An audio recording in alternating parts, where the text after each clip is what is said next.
Hello, ladies and gentlemen. Alan Oliver here. This would be part 5 of the story of the defrauding of the court, the corruption of our justice system to steal William Oliver's estate. I must remind you at the beginning of each of these videos who the main culprits are in this fraud. They are Sean Oliver, a habitual fraudster, maybe considered a serial fraudster.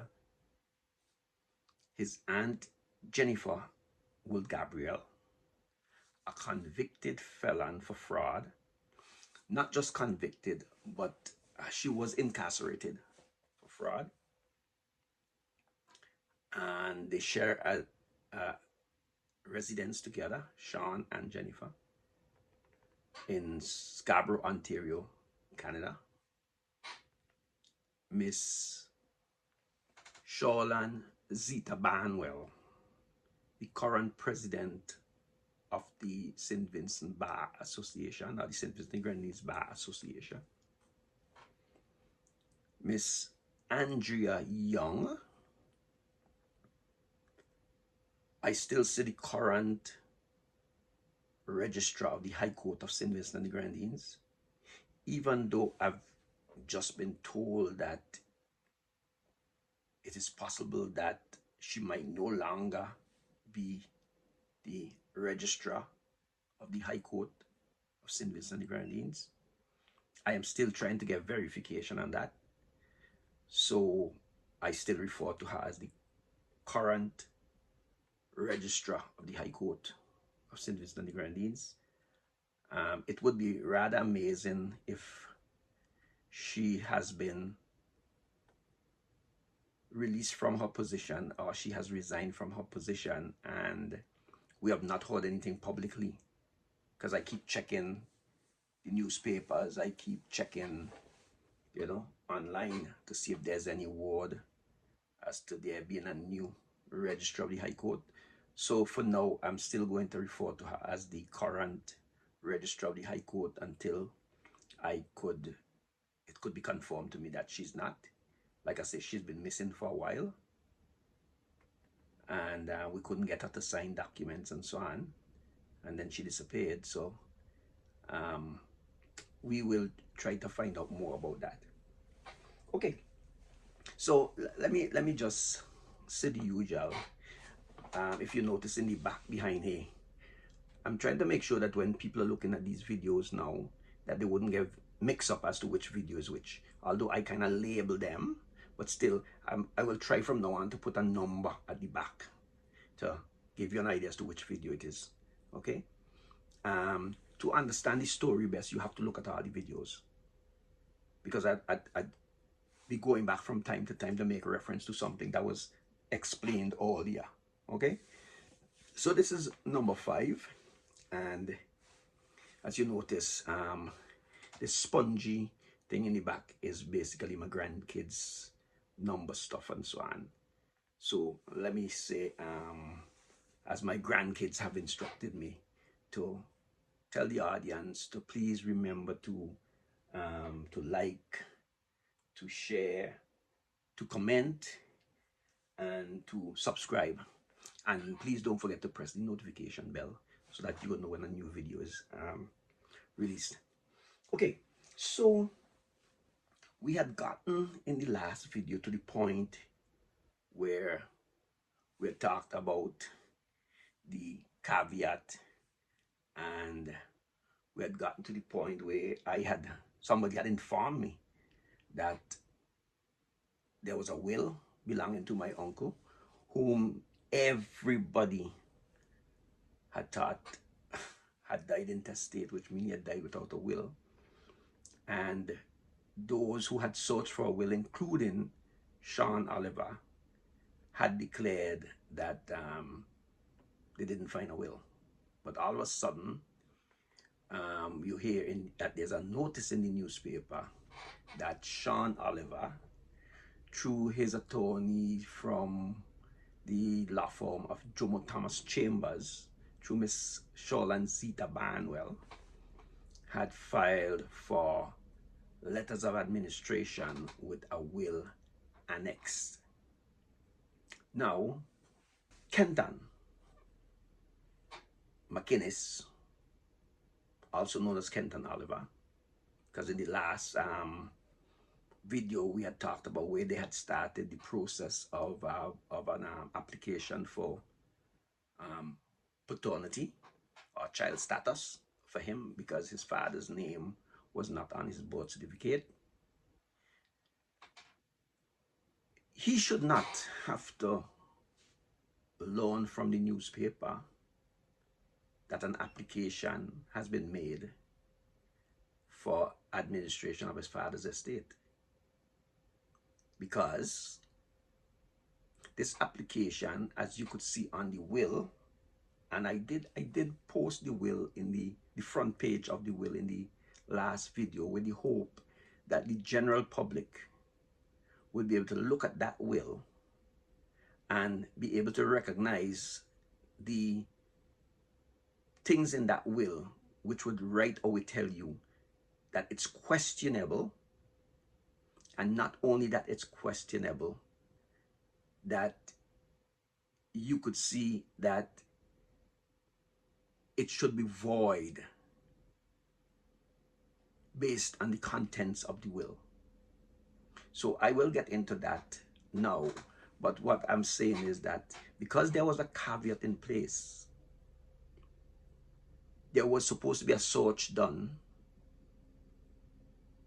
and if a search was done and a proper search was done, that caveat would have been discovered, and then Zita Barnwell would have notified Kenton McInnes directly or through his attorney, Stephen Huggins and Amanda De Freitas of the law firm Sanders and Huggins, that they were putting a claim or application in for letters of administration with a will annex. As a matter of fact, that is one of the rules as it relates to it's listed as the non-contentious probate and administration of estate rules. In Rule 9, it gives you the procedures and the rules for putting in an application, and I'll just read them through for you, okay? How to apply for letters of administration with will annexed, and it gives you the rules here. A person who seeks a grant of letters of administration with will annex shall file at the registry an application, says A, an application for letters of administration with will annex in Form P1, and B, a certificate of such confirming that 1, no other grant has been issued, 2, no other application for a grant has been made, and 3, no caveat have been filed. So this search was supposed to be done, and if none was found, then you didn't need to contact anybody. But if one was found, as the caveat that was placed by Huggins and Sanders on behalf of Kenton McInnes, it states, let no grant be sealed without informing Kenton McInnes. So I don't know what is the rule as to how soon you're supposed to inform them, but I would figure, based on common sense, you'd want to inform this person before you send everything to the court. This person should not have to find out via the newspaper, because this is basically telling you that you're supposed to look to see if there's a caveat, and if there is one, you follow it and act accordingly. Okay. C, you also have to file an oath, which would be the oath of the administrator. Okay. D, the will, you have to file the will, and they say the will marked in accordance with Rule 18.1. Then you have to file a certified copy of the death certificate, or in the absence of a death certificate, an affidavit together with the burial certificate and other relevant documents to the satisfaction of the court. F, an affidavit of due execution of the will of the deceased in the form and manner prescribed in Rule 17.1, or where the circumstances so require, an affidavit in the form prescribed by Rule 17.2 to 6 as appropriate. G, a declaration and account of the estate of the deceased in Form P6. So you have to give an account of what the estate contains. Okay? You would say, I've seen wills in which the assets of the estate is listed from as far back as, I think, 17 something, and they go beyond, where they even list down to the linen, how many sheets, how many pillowcase, how many spoons, knives, forks. Okay. What you have items within which are movable items, which I think are referred to as chattel, and you have fixed items like the house and anything that is fixed on the property. That's, for instance, why if you have a board house, it's considered a chattel house, because you could move it. But if you have a wall house, you can't move a wall house, right? So you have to give a list of everything. Jewelry. You have to give a list of bank accounts. And not just a bank account at such and such a place, but the account number and everything. Okay?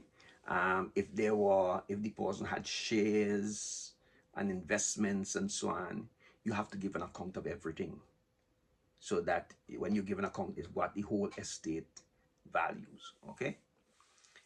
And H, the appropriate affidavit under Rule 22 and Rule 22, the following affidavits shall be filed with an application for a grant of probate or letters of administration as appropriate. Affidavit of alterations. I think this includes the affidavit of attesting witness.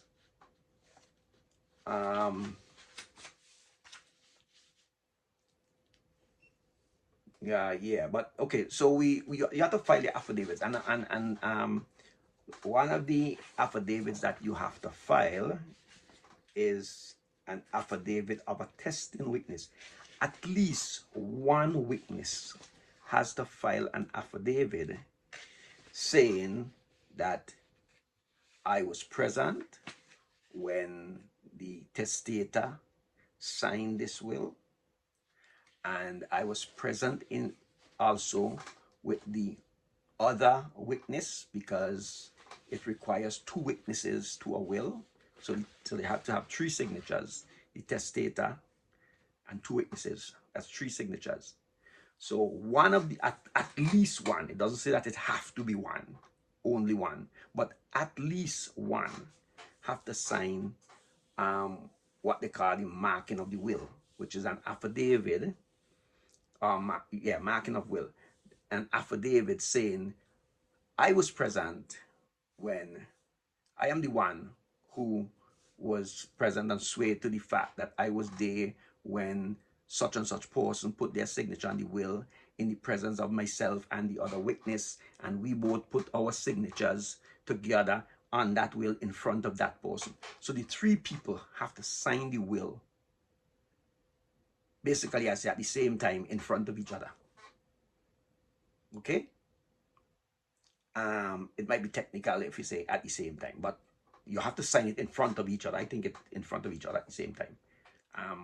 I have had one opportunity of doing something like that, and it was done that way with three people signed in front of each other, so each person saw that the other person put their signature on that will. So that affidavit has to also be. Let me see the others. A certificate from the Controller of Inland Revenue that the duties has been paid, or a letter stating that satisfactory arrangement has been made for the payment of duty. Okay. This is an interesting one. J. A certified copy of the birth certificate and marriage certificate of the applicant. So, example, the will says, as you could see from the will, and the will will be on the screen there, but let me just take the will down over here, and the will states, to my son Sean Oliver, I leave the assets listed, and it gives the list of assets. Okay, now if you go on the internet and you just type in Sean Oliver, a whole lot of Sean Olivers gonna come up. If it said to my whatever it is, to my son Kenton McInnes, and I show how much Kenton McInnes is gonna come up. But what I'm trying to say is that there are a whole lot of people with the same name.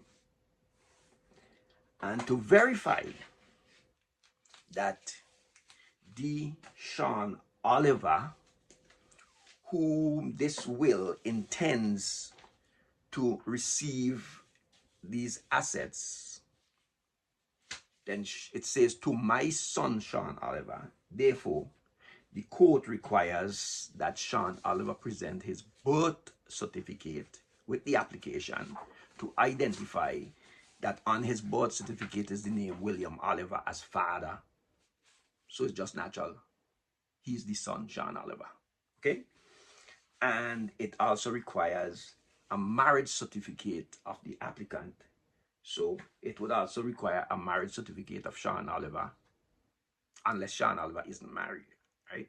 But the reason why I think it requires a marriage certificate is that I think in the process of doing probate, anything could happen. So you're the applicant, and while probate is in process, you die. Your spouse naturally takes over. So at least they will already have your marriage certificate there to know that, okay, this your spouse will take over if you can't finish. I saw in the paper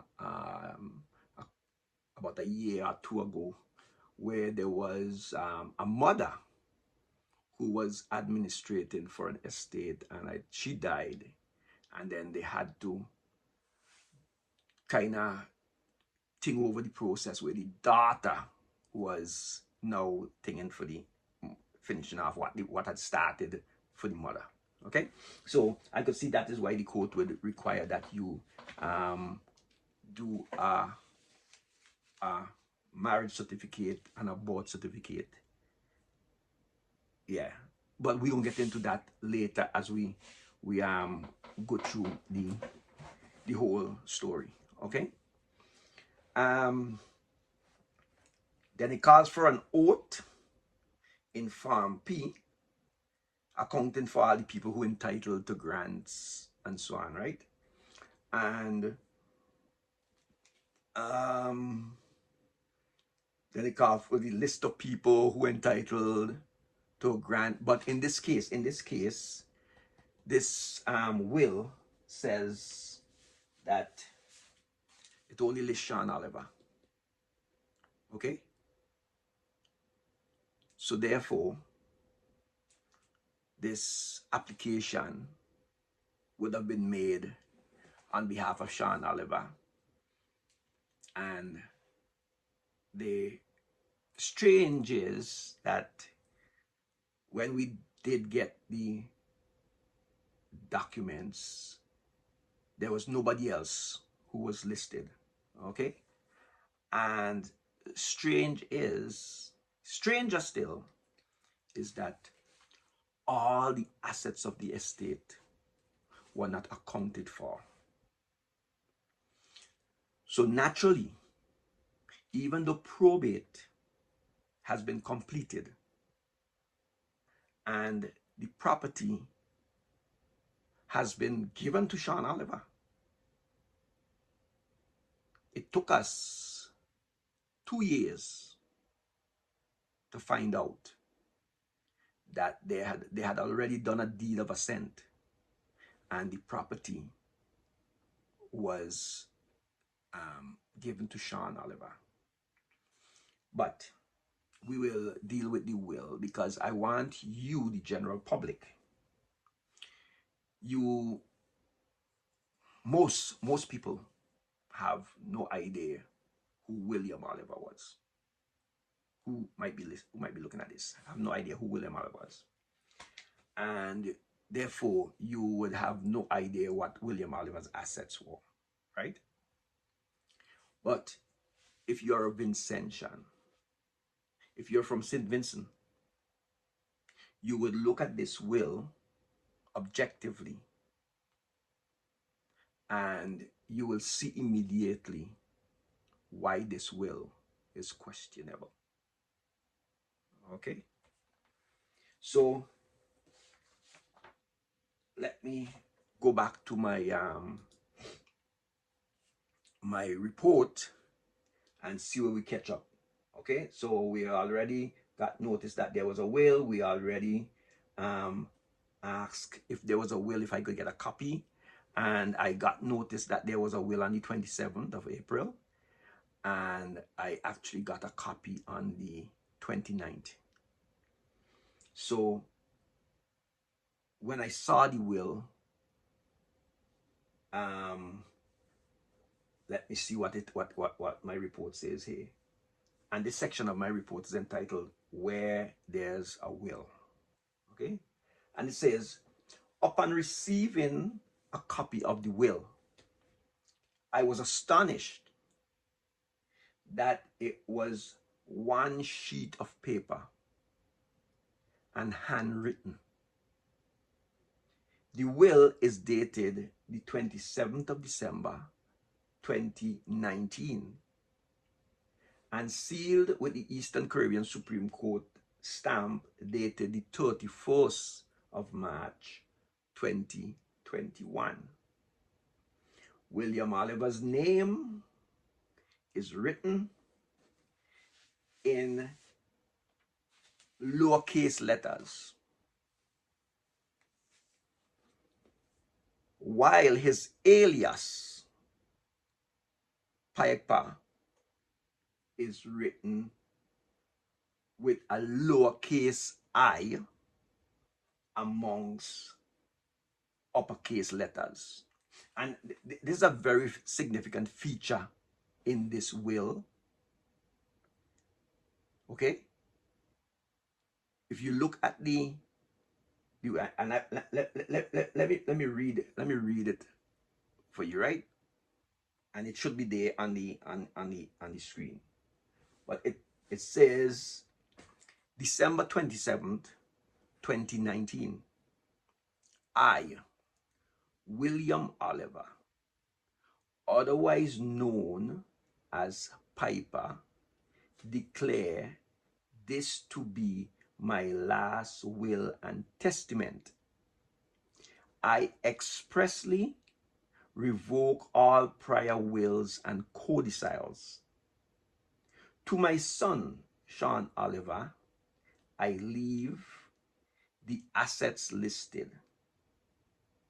My property located at Prospect, land and house, reference number 1928 slash 1972. 5 fishing boats with engines attached and any asset that may accrue hereafter. 1 account at Ford Bank. 1 account at Kwa Bank Geku. Property ID number 885 IPP 391748. Okay. The way this was written, when I started reading the will, because I'd never seen anything that my uncle had written. Okay? And it started off, I, William Oliver, with William with a common W and Oliver with a common lowercase o. I figured, okay, so did he write this? You know, because he wasn't an educated man. Okay? So I started reading. I, William Oliver, otherwise known as Piper. Piper, the word Piper, and it's in inverted commas, is uppercase P, lowercase I, uppercase P, uppercase E, uppercase R. So I found it strange that there's a lowercase I amongst all these uppercase letters. Okay? So still you're figuring why he write his name in lowercase letters, but his alias in uppercase letters, but the I is a lowercase I. So it says, as known as Piper, declares this to be my last will and testament. Okay, well that sounds like if you over the years you understand that, okay, that's the kind of word and you find in a will. Okay, I was expecting to see this will saying, I am of sound mind and so on. Okay, but it's nowhere in this will. But it goes on to say, I expressly revoke all prior wills and codicils. Now that had me, because, and I'm going to tell you why it had me. I went to the St. Vincent Boys Grammar School. I didn't finish. I was stopped. Okay. And codicil, I actually had to Google to see what was codicil. Now this may sound like a joke, but things came to my mind like domicile, codeine. So it sounds like a medication or a place to live or something. I had to Google it. I'm admitting my ignorance. I had to Google it to find out that codicil is basically like a will. Okay? And I said there was no way that my uncle would write something like this. All right? And then it goes on and it says, to my son, Sean Oliver, I leave the assets listed. But the word leave, if you look at the word leave, It looked like it was a different word before, because you could see it was altered. It's not initial, like, but it's altered. And it looked like it said, to my son Sean Oliver, I gave the assets listed. And immediately what comes to my mind is that if you're giving somebody something, it's not a will, it's a deed of gift. Because you could give somebody when you're alive, but after you're dead, for them to get it, you have to have left it. So I guess whoever wrote the will realized the same thing. So they then did an alteration to the word, and they then made it leave. To my son Sean Oliver, I leave the assets listed. Okay, asset number one, my property located at Prospect. Land and house, reference number 1928, 1972. Okay, anybody who knows my uncle and know where he lives knows he has his property at Prospect. Land and house. Okay, so that's no big thing to question.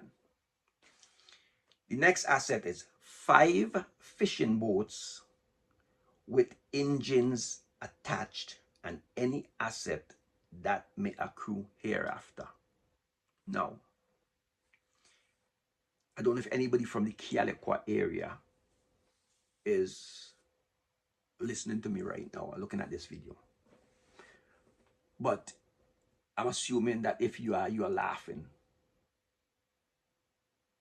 And if you don't know my uncle, you could go down to the Kealakwa fish market today, and you could ask the fishermen on the Kealakwa fish market on the bayside there, how many fishing boats did William Oliver have with engines attached? And they will tell you over the years William Oliver has had maybe 6 fishing boats, maybe. But he has never had 5 fishing boats with engines attached at any time.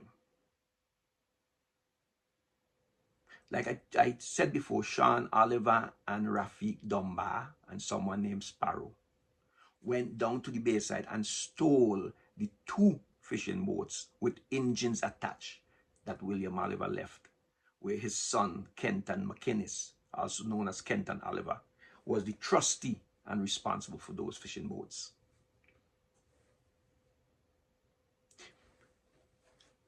William Oliver had a 3rd fishing boat that was in the water before, and it had, like, the bottom was cracked, the engine was no good. They were taking like 2 pieces of engine to try to make one and all that kind of thing. So all they had was the 2 fishing boats. William Oliver has never had 5 fishing boats with engines attached at any time. To say have 5 fishing, anybody who has 5 fishing boats on the Kealakwa Bayside with engines attached, they're doing well. I mean, if you know the price for one of those pirogues, if you know the price for one and the price for an engine, anybody who have 5 of them to leave. William Oliver used to have a small white pickup, and when that was no longer functioning, William Oliver never had another vehicle. Believe me, anybody who owns 5 fishing boats will have to have a pickup, at least, to take their engines when they need to take them anyway, to fix, to go do anything concerning their boats and so on. William Oliver depended every evening on either catching a bus to go home, every morning to go down to the bayside or to go to town, whatever, or have a friend or a family give him a ride home. With 5 fishing boats with engines attached, that means 5 walking fishing boats on the water. Now, there is a condition under which a will is questionable, and that has to do with accuracy. You can't claim in a will to leave assets that you don't have. That right away, well, I'm not a lawyer, but common sense would tell me that would be making your will void, because you are lying to the court to claim that you have assets that you don't have. A matter of fact, I want you to hear Sean telling you the type of person William Oliver was. And you will hear Sean tell you in the eulogy that one of the characteristics of William Oliver is that he had to be right on everything. A man who had to be right on everything could not be right on how many fishing boats with engines he had. If you go down to Kealakwa Bayside, you will see two boats pull up under the almond tree and so on. They just did it for years. And this will couldn't give the description of these boats. Whether the color, the size, the name, the registration number, the engines, the make and model, how much horsepower.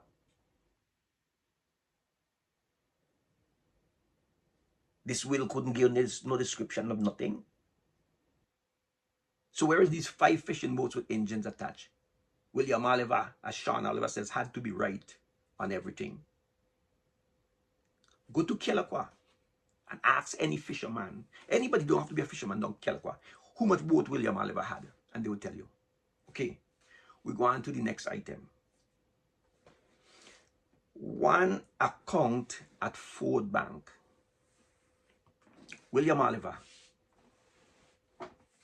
for decades, on average, at least once a month, William Oliver was either signing a deposit slip or a withdrawal slip where he was banking at the St. Vincent Cooperative Bank.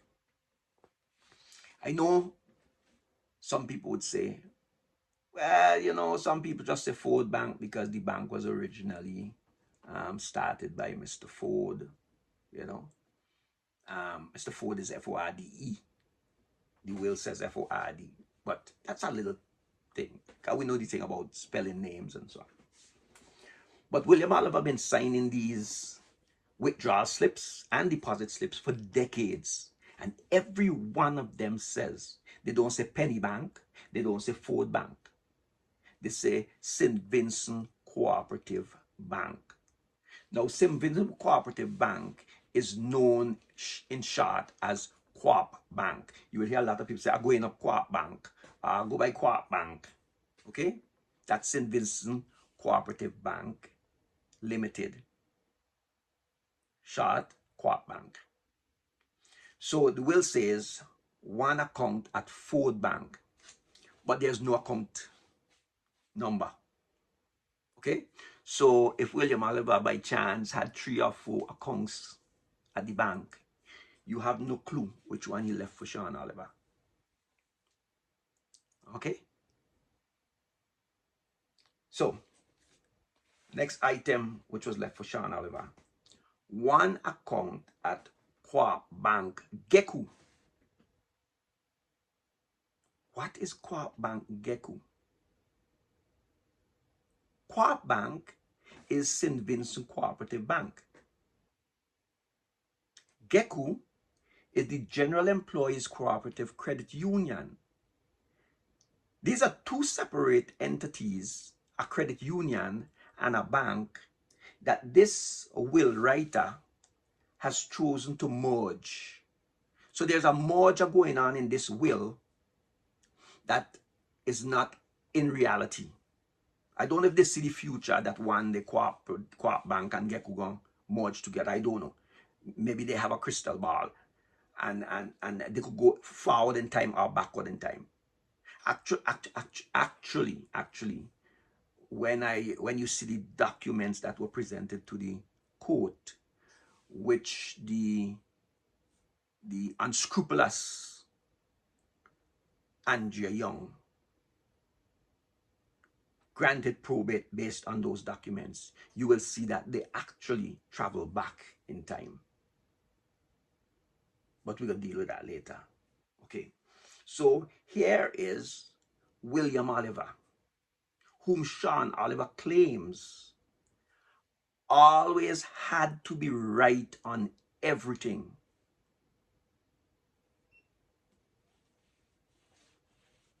His will says that he left an account at Co-op Bank Geku. Where did William Oliver come up with this idea that there's such an institution as Co-op Bank Geku? Any Vincentian will tell you, hey, this is total crap. Why would any lawyer in St. Vincent take a will like this and send it before the court without raising an issue about it?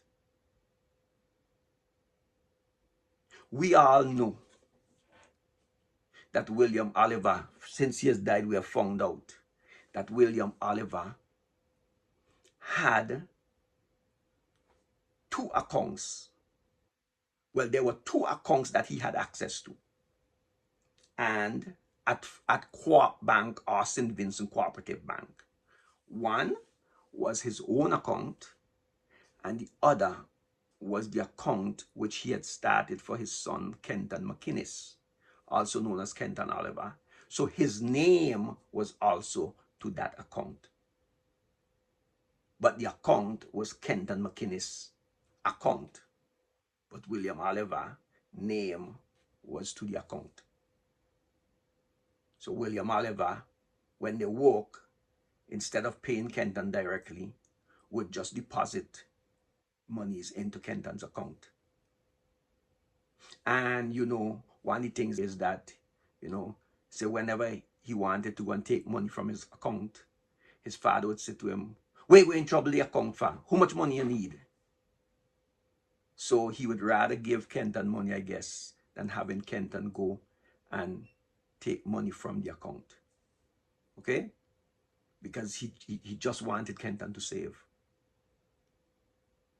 A matter of fact, Sean's mom, Adele Oliver, she also explained to me that, yes, Kenton, basically, his father had taken care of making sure that he was putting monies into his account. Okay, so the one account at Geku had Kenton McInnes as the sole beneficiary. And I'll put it up again. I put it up before because that document was presented to the court as part of the paternity claim to show that William Oliver had left his Geku account for Kenton Oliver, relationship, child, percentage 100%. If you remember, they had to do a declaration which was signed by Miss Antonio, which was notarized by Miss Antonio John, and to take it to Geku to say that Kenton McInnes and Kenton Oliver is the same person, because William Oliver would have put Kenton's name on that account, I guess, while he was still carrying Oliver. And I would explain to you why he had to start carrying McInnes.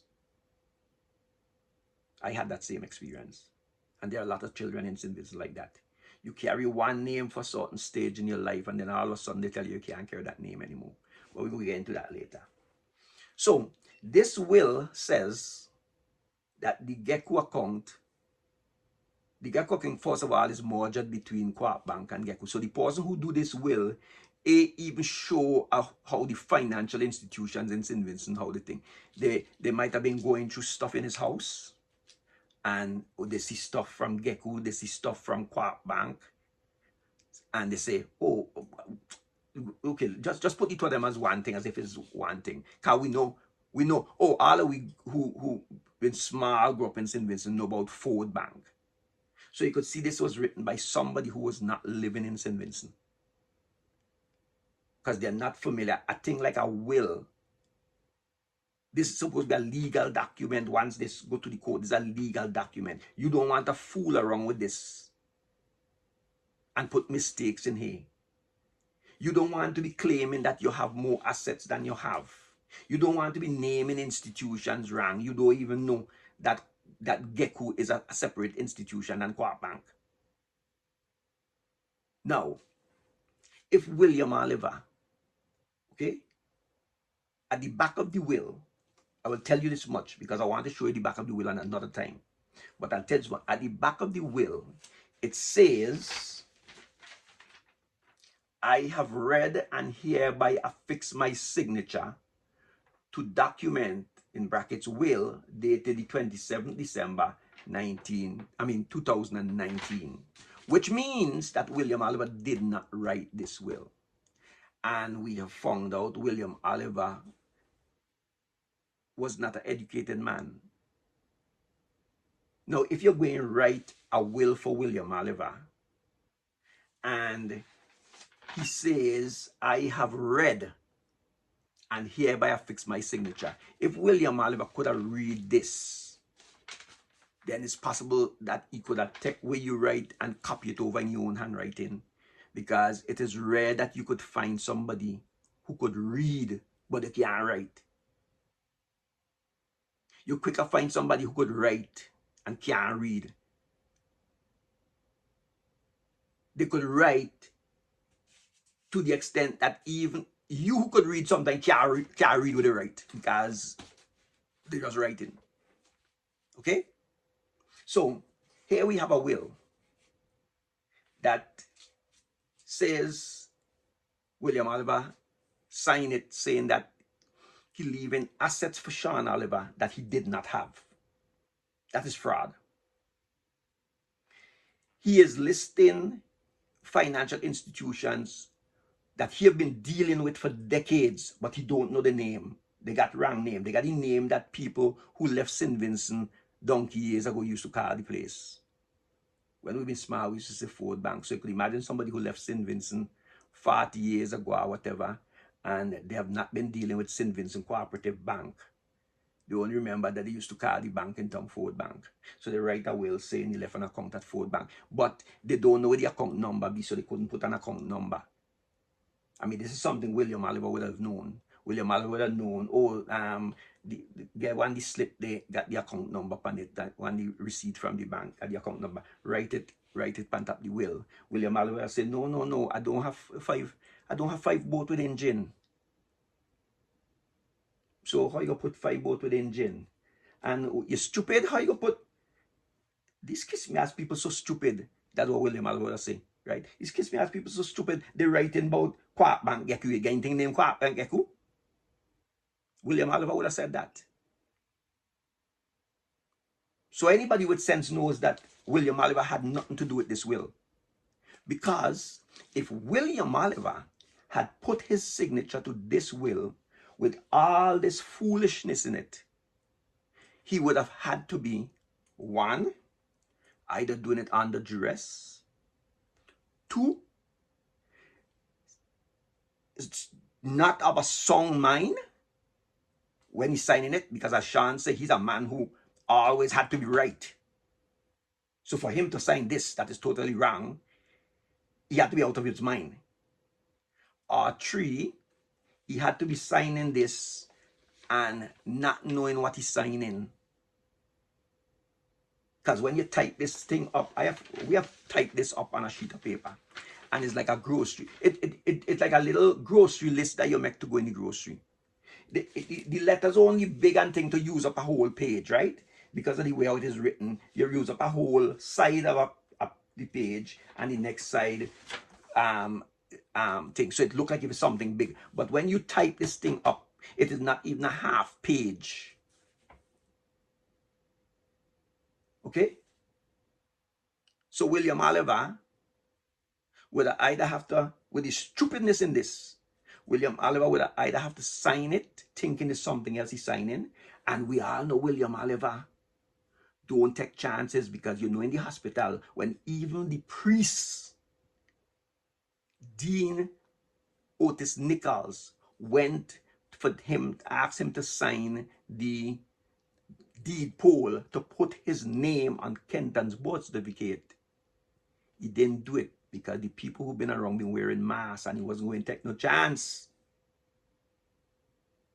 He wasn't going to take no chance and sign something where he ain't really sure what's going on.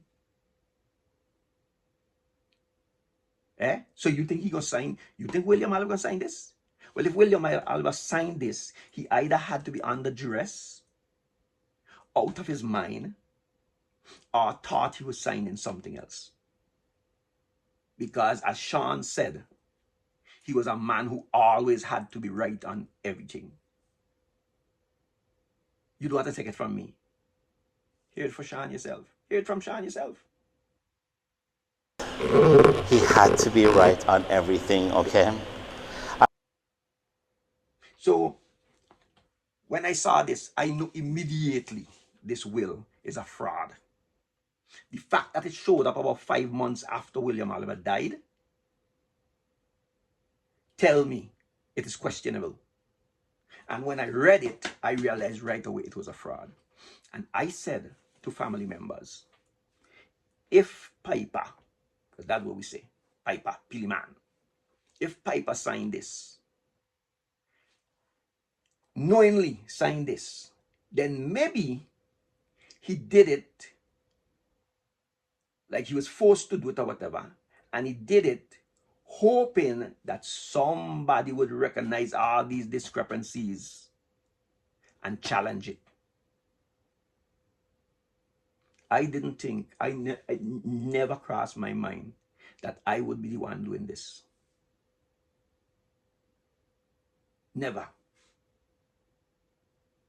Now, the final item on the list of assets that were left for Sean Oliver is property ID number 885 IPP 391748. And immediately as I wait, the first item was my property located at Prospect, land and house reference number 1928/1972. So he had two properties. Nobody in the family had any clue that William Oliver had two properties. So we decided then, let we try to find where this other property be. We go and try to find what is the other property that William Oliver had. Okay? Now, the back of the will carries William Oliver's signature. The signature of the two witnesses, Miss Jennifer Will Gabriel, a convicted felon for fraud. This fraud here is nothing compared to what she did before. The fraud she committed before is over $4 million. The other witness, her sister, Edna Ashton, also accused of committing fraud. And like I said, she was arrested in England.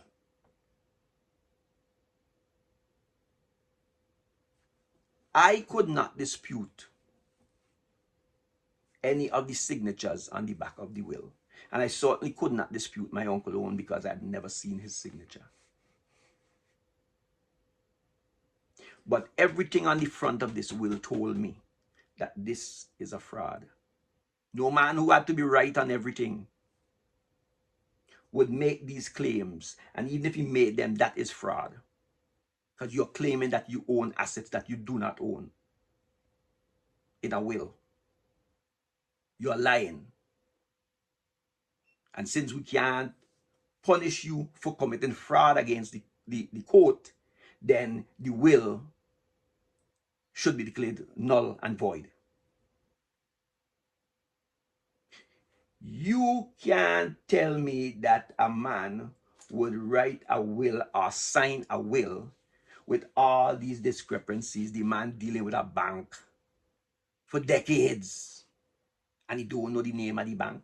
He don't know the account number and he put in his will, his what's it? My last will and testament.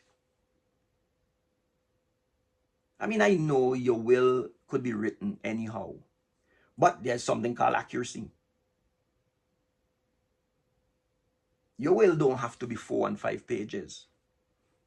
Your will could be a few lines.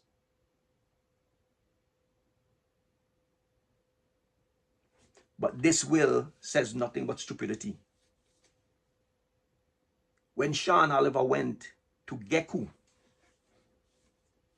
Geku basically run him. He went to Geku to try to get information on the account. And they said, we can't give you no information. That is why this stupidness was written. Because, okay, since they can't get it, if he had gotten information from Geku, he would have known that that account at Geku was already left for Kenton Oliver. He would have known that. But Geku said, we can't give you no information. So they go and they roast up a will and say, well, look, there's a account by Geku. So write that in the will that he left that for me too. But the idiot who write the will left St. Vincent many years ago, in the days when they used to say they're going by Ford Bank. So she said he left an account by Ford Bank, but we don't know the account number.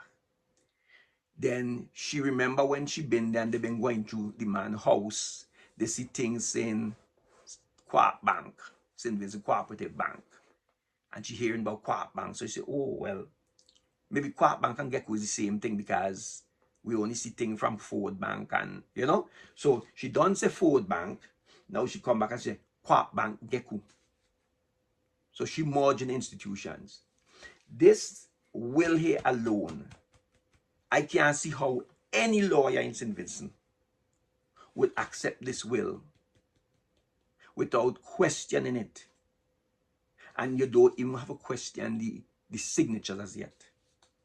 But the signature is what gonna make it even worse. Because these idiots did not even say, just like how they ain't get all this information here to make sense, they did not even say, let me see if we get a sample of his signature so that we could put it on the will. No, they didn't even do that. They decided, just write something, blah, blah. You see, they had that confidence because Sean Oliver did done say that not only could he write his father name, but he could write his father name better than his father.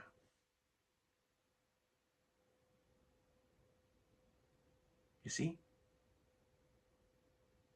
So when intelligent people, you know, they say the signature of an uneducated man can't lie.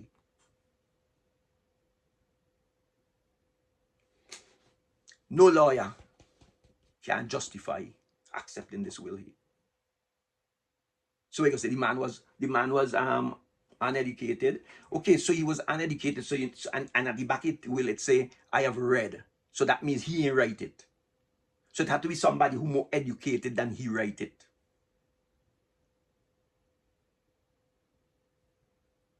And if somebody more educated than he write it, they ain't educated enough to know that you need to check and verify these things before you put them in a will. But what happened, like I said before, these people didn't think that anybody in the family would question it. How dare you question something that Zita Barnwell, that Michelle and Marcia Barnwell and Mr. Jomo Thomas Chambers submit to the court? How dare you question that? Eh? These are some of the elite lawyers in St. Vincent. These people been to Arkansas University. I didn't finish high school.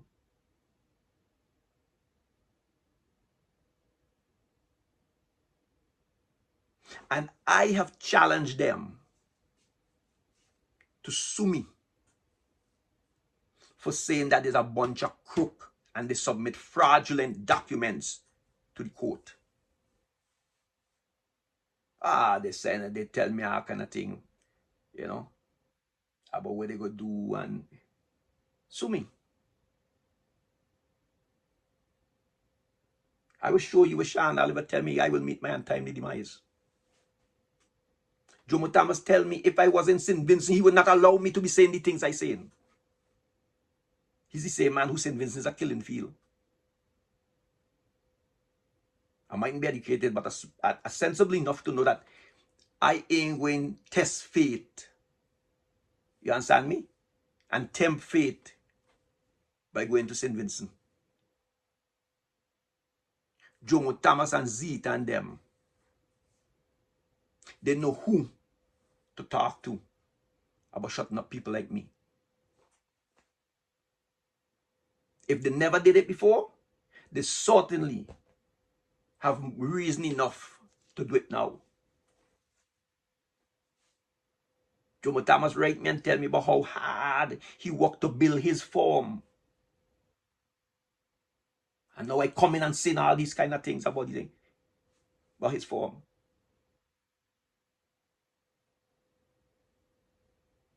These people give the impression that they care about poor people. The poor is worse than the thief.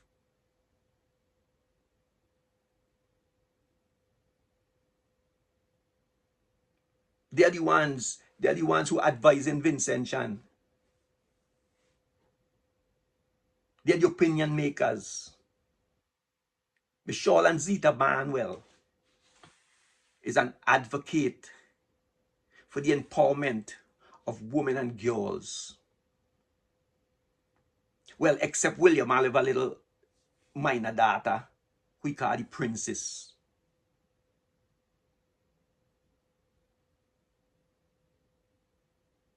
Well, one person viewing the funeral said to William Oliver Exchange wife, Sean Oliver mother, you gave William Oliver a little girl. That is why he went and had all his children outside.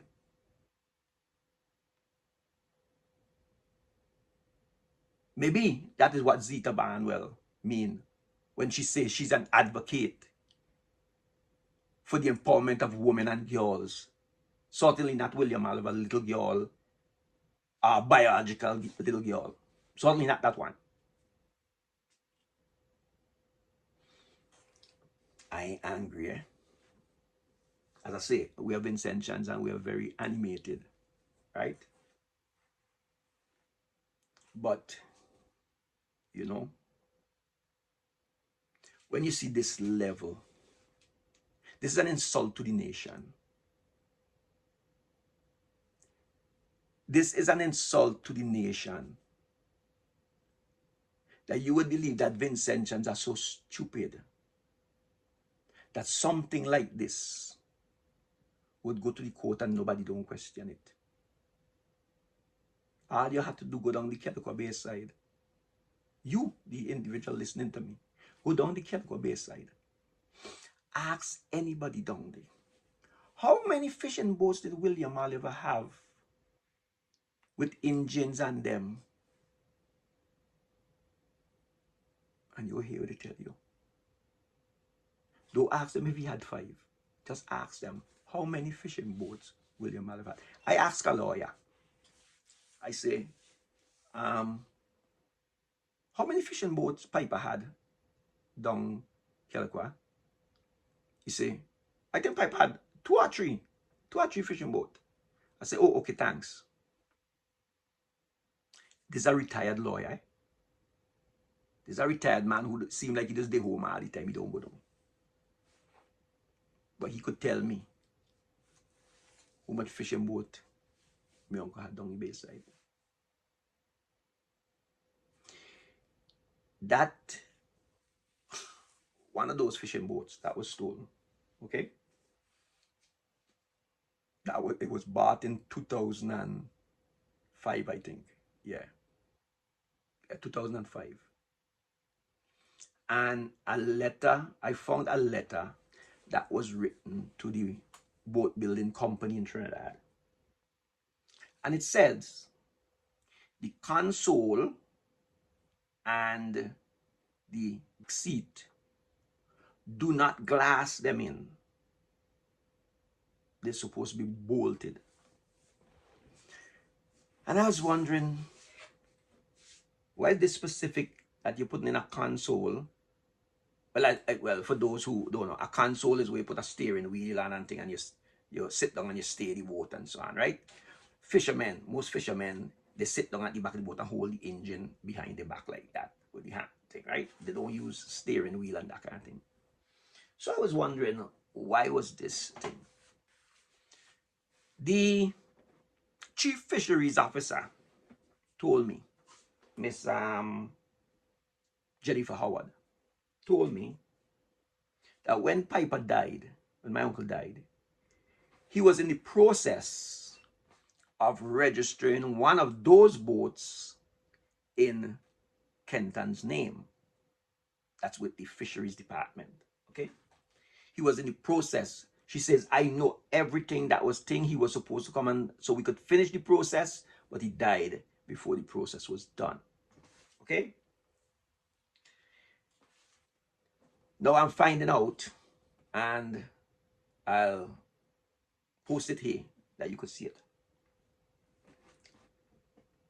I am finding out that that boat that he was going to register with the fisheries department in Kenton's name is the boat that is referred to in that letter. And it is explained to me that what happened is that the boat builder in Trinidad had asked him, how come he buying another boat so soon? And he said, oh, this one is for my son. But at that time, Kenton was very young, eh? And he say, well, he was just a teenager, you know? And he say, well, you know them young boys, they don't want stay boat like the regular older guys. So why you don't put in a console with a steering wheel? Them boys go want, a young boy go want to sit down and steer the boat and thing. So they designed the boat with the console and the seat. But because he was young and they're going to be using the boat to fishing regularly and to do the oil tank and so on, they designed it that the console and the seat could be removed. So that when he come of age, of size, of responsibility, then the boat would go in his name, and then he could put in his console and so on and use the boat how he want. The console and thing, you could see it right here. You know? Console and the seat.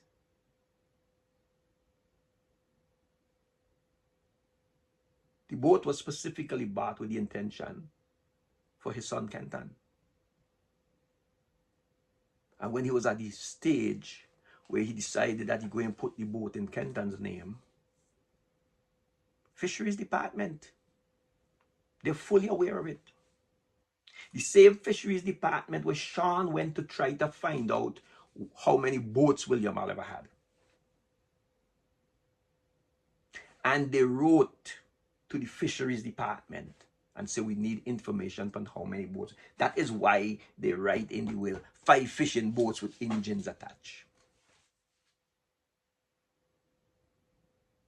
They didn't go and say, let me see how many boats William Oliver really. I tell you, they've been writing things where they had no definite knowledge of. No knowledge of his bank account number at St. Vincent Cooperative Bank, which this is Ford Bank. No knowledge of his account number at Geku, which this say is Pop Bank Geku. They roast this thing together. And I believe this thing was roast together after Sean when Kenton and Sean went to the police when they stole the boats, and Sean presented something to the police, a document to the police, and the police say, oh, this is from Jomo Thomas. The man left 5 fishing boat complete with engine. Yeah, this is a fraud. Nah, this can't work. You know I could arrest you for this. And Sean tell him the original document or the real document, whatever, they in Canada. And it's supposed to come down. So clearly, the writer in Canada didn't have the correct information. Fisheries Department gave them a list of how much boats William Oliver had owned or registered with the Fisheries Department or whatever over the years. And that include boat which was stolen, which was found in Barbados and still in Barbados. It include, and that was before the date on this will, okay? Boat which was lost during a storm, and that is before the date on this will. So how William Oliver could have claimed for left in will things that he don't have? The boat that Kenton is using now since they stole the 2 boats, that 3rd boat that had a cracked bottom or whatever, that they had up and they've been putting together pieces of engine to make up an engine to work on it. There's a receipt for that boat in Kenton's name. A receipt dated, I think it's the 17th of November, 2019. To Kenton McInnes.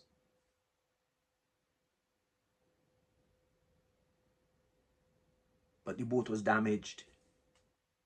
That is the boat that Kenton fixed up. That's the boat that Kenton fixed up. Some members of the Oliver family decided that, you know what happened? Since Sean and them so thief and wicked, let me just try help Kenton. So they decided that they would try scrape together whatever monies they could, to help Kenton to buy an engine for that damaged boat.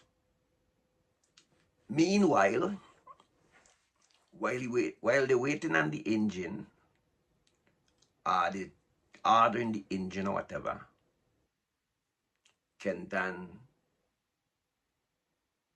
tried to fix up the boat. So Kenton get the boat fixed up. He take 2 pieces of engine, he buy a half an engine from somebody and put it together with the piece he had. And he had that working on the boat because he still have to do the tankers. You understand me? He have a duty that he have to meet. The Vincentian society unknowingly depend on him. Because that is how everything, your gas you're using in your vehicle, your propane you're cooking with, the diesel that run in the generator for Vinlec and so on. Yeah, you have to go to work. The aviation fluid for the aircrafts and thing out in Argyle International Airport, he have to go to work. So every couple of weeks, once he ain't working, you pull up the boat, fix the bottom. Because anybody who know about running boats out there, when you hitting them waves, sometimes them boats split open. And these criminals, the thieves, like Rafik Dunbar, Sean Oliver, the Sparrow,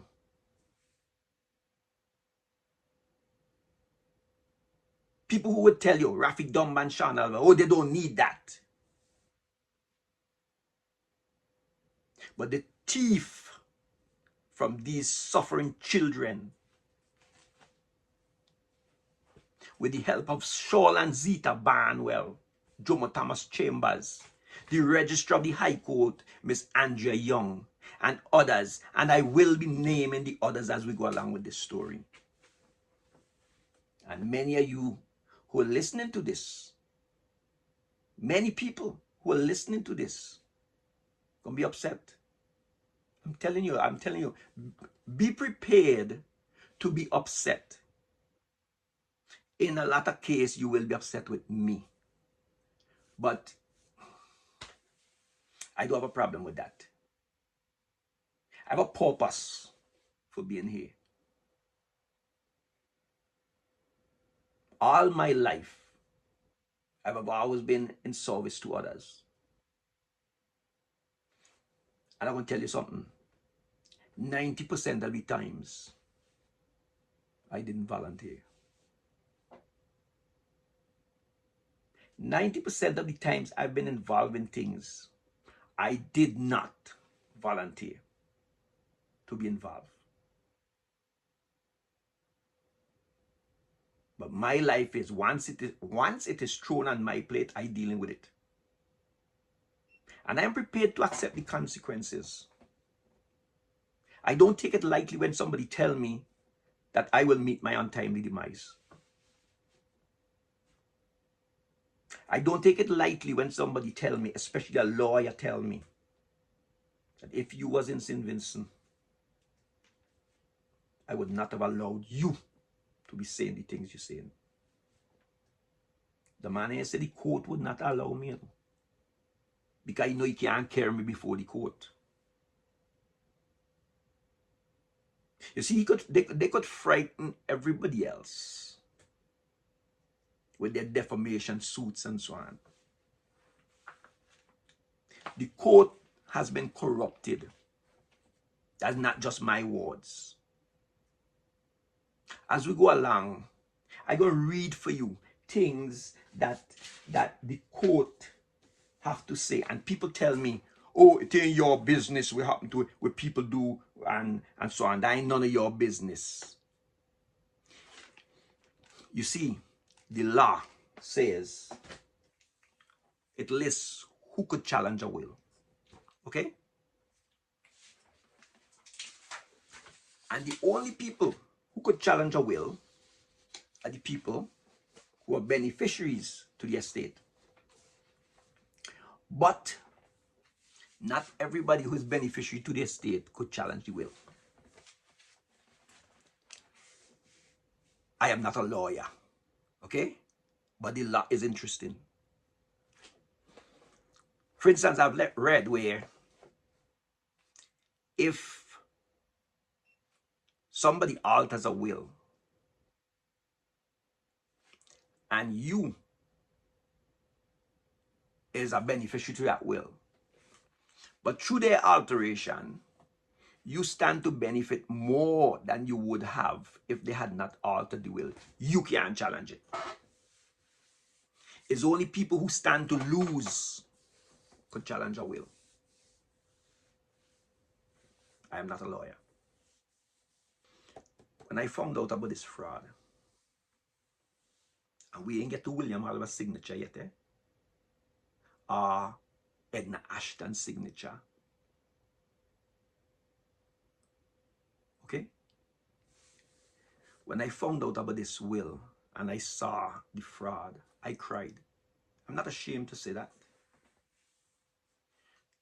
You wouldn't believe the amount of times I cried, because I could not believe that Sean Oliver, who grew up and who I accepted as my cousin, even though there was things within the family, and I could tell you, I could take you back to the wedding day, the 14th of November 1970, and what happened that day. But the family accepted Sean, and I accepted Sean. Don't mind the crap that Sean talking about who farm counsel to come after when he was 14 years old because he had some affair with some man. I don't know what he talking. I don't know what he talking about. Because me was never part of no council to a thing with Sean. Okay? But when I found out about this will, I said, Lord, what should I do about this? And I prayed about it. And I started reading. And I found something that says, if you find out that there is some kind of hanky-panky with a will in your family, that you must get the family together and discuss it and try to resolve it before you take the matter before the court or the law, get the law involved or anything like that. I tried to do that. I tried.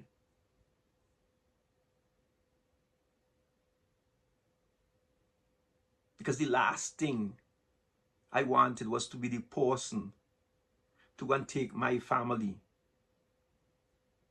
before the court. But I can tell you, the response I got from Sean, his mother, and that side of the family, I don't have no problem. I said it publicly. If this was my uncle's will, and it was his will that he left everything for Sean Oliver, I would have been supporting Sean. But I am not going to stand for this criminal activity. I've said it publicly when I discovered this, that if I had to go before the judge, before the court, and plead for some kind of leniency for Sean, I would have done it. That's how I feel right now, not after what Sean and his family has done to my family. And certainly not after what Miss Charlotte Zita Barnwell, Jomo Thomas Chambers, the Registrar of the High Court, Miss Andrea Young, and others have done to my people and my nation by defrauding our court, corrupting our justice system. I must speak up and I must speak out against this level of crime and corruption. In the interest of time,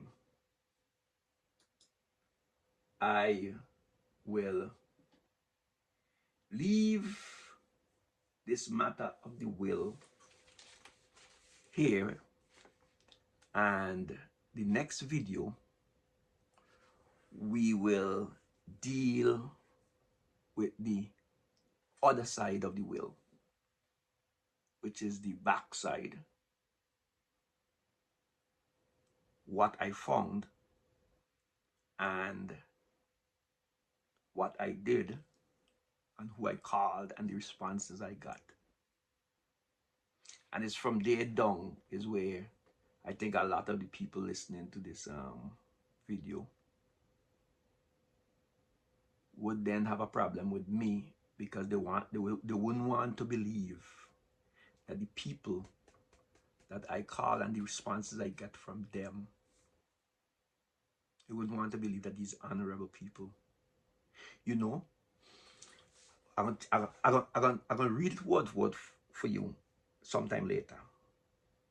But the Chief Justice, our former Chief Justice of the Eastern Caribbean Supreme Court, her ladyship named Janice Pereira,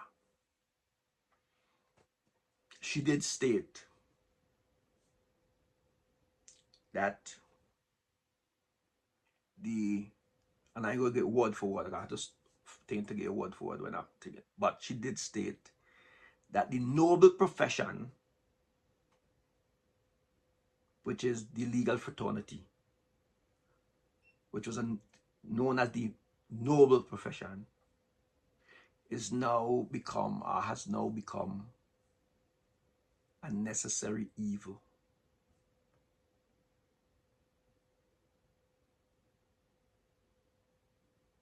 That's sad, eh?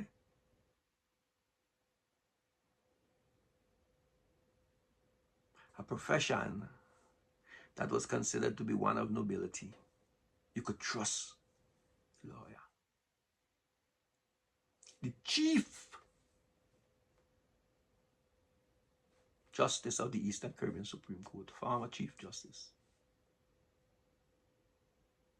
commented that this is now considered to be just like a necessary evil. I want to get the exact words as we tell this story, because there's a lot more than that, she says.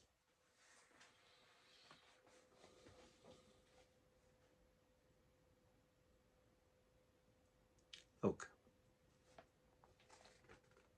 I don't want to believe. I'm saying it's highly impossible. There's no way possible that all our lawyers could be unscrupulous.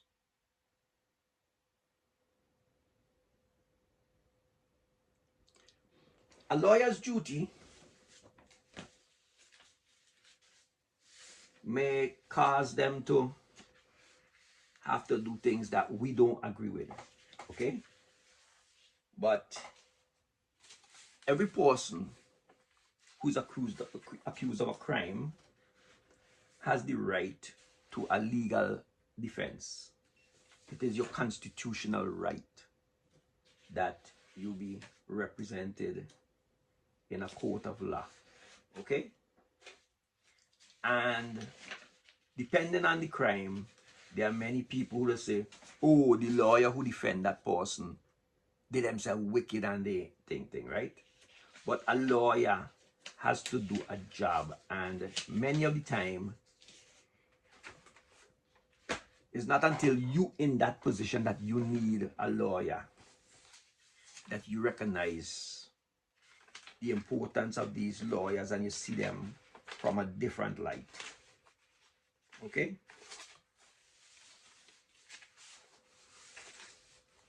I would say 100% that the lawyers are necessary. I'd be worried if I'm in a society where there are no lawyers.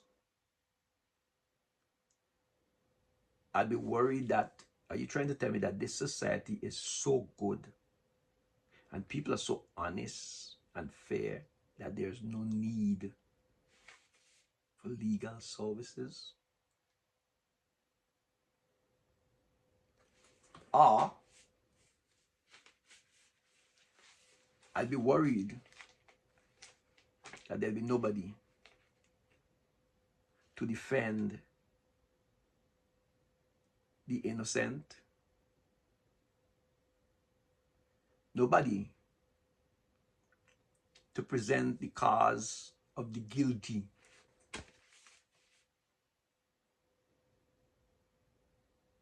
Because regardless of who you are,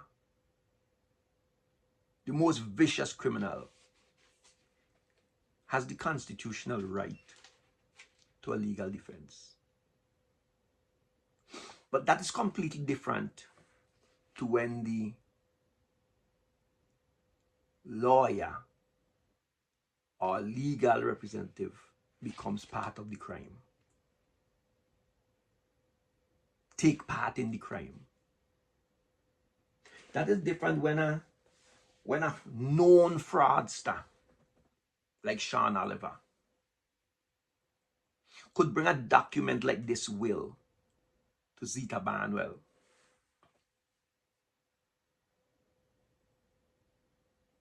And Zita Barnwell don't say, Sean, I live in St. Vincent. Your father have 5 fishing boats with engines to left give you. The man begging for a ride. Pan a night time calling people for give him a ride. Pan a night time go home. Sean says so. Sean says so in the eulogy. He said when you see Rafi come, he say, here's my ride. He getting a ride, go home.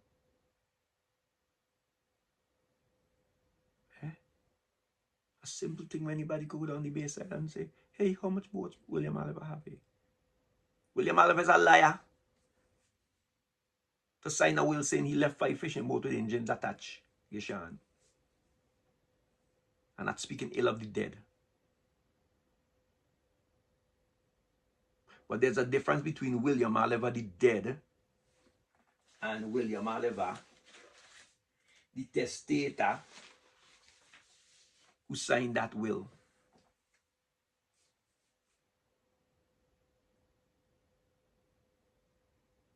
You think that bad? We're out of time with this video. But you're going to hear what William Oliver said to me, had to say to me, since he's been dead. This thing gets worse. So, until next video, I hope that you will like, comment, share this video. This is a national security issue. Our court has been corrupted. I don't know whether the registrar of the High Court has been fired or has decided to resign and maybe run away. I don't know. But a matter of fact, as far as I understand, this is not the first time that there's been a dispute with her.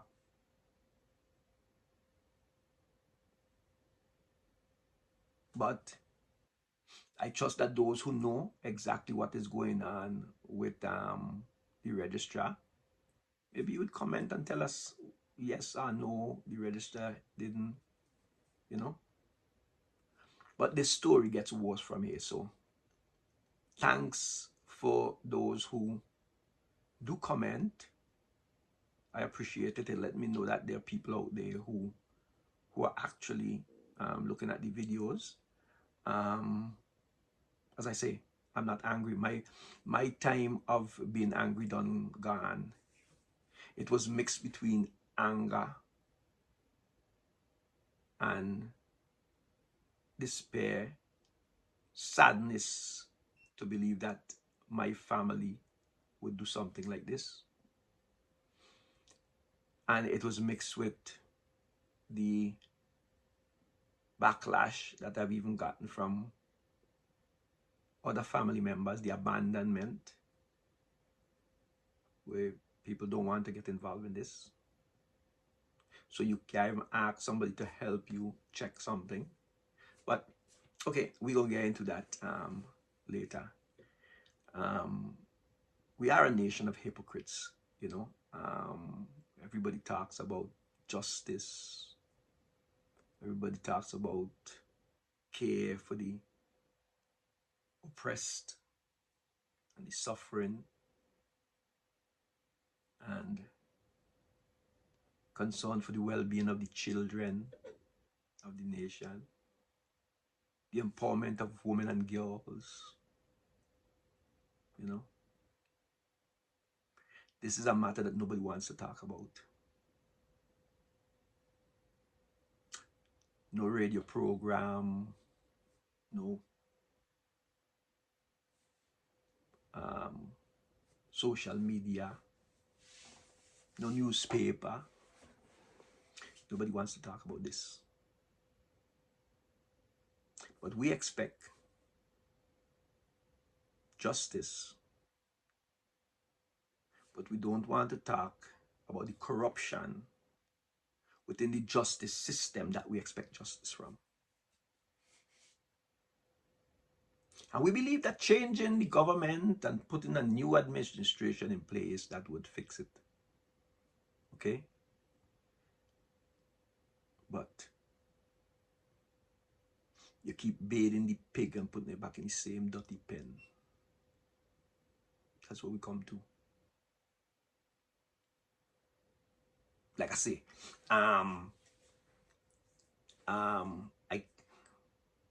maybe I could try to, but I don't think I could avoid offending anybody. There are a lot of people who would be offended by what I have to say. But the truth is an offense, but it's not a sin. So I trust that sober minds and people of integrity would understand my cause, even if you don't support me. So until next time, God bless you. I love everybody. I pray that one day we wouldn't have the opinion that we have of the legal fraternity, the nobility, the honor, the integrity, the respect would be back there. The trust. I have not met one individual who have told me that they trust lawyers. None. Everybody I talk to tell me the same thing. Oh, you can't trust them. And these are the people you depend on with your life, basically, with your well-being, with everything you own. And we can't trust them.